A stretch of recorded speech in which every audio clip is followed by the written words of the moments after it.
பாதுகாப்பு ஒத்துழைப்பை மேம்படுத்தும் நோக்கில் நேற்று இலங்கைக்கும் அமெரிக்காவுக்கும் இடையில் புரிந்துணர்வு ஒப்பந்தம் ஒன்று பாதுகாப்பு அமைச்சில் கைச்சாத்திடப்பட்டுள்ளது. இந்த ஒப்பந்தத்தில் அமெரிக்காவை பிரதிநிதித்துவப்படுத்தி இலங்கையில் உள்ள அமெரிக்கா தூதுவர், தேசிய பாதுகாப்பு படையின் நிறைவேற்று தளபதி ஆகியோர் கையெழுத்திட்டனர். இலங்கை அரசாங்கத்தின் சார்பில் பாதுகாப்பு செயலாளர் கையெழுத்திட்டுள்ளார்.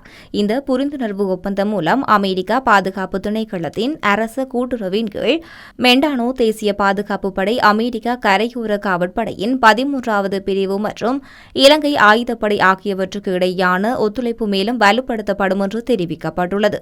இந்த நிகழ்ச்சியில் உரையாற்றிய பிரதி அமைச்சர் மேயர் ஜெனரல் அருண் ஜெயசேகர, இந்த புரிந்துணர்வு ஒப்பந்தம் கைச்சாத்திடப்படுவதுடன் இலங்கைக்கும் அமெரிக்காவுக்கும் இடையான நீண்டகால பாதுகாப்பு பங்காளித்துவத்தில் ஒரு முக்கிய மைல்கல்லாக குறிப்பிடத்தக்கது.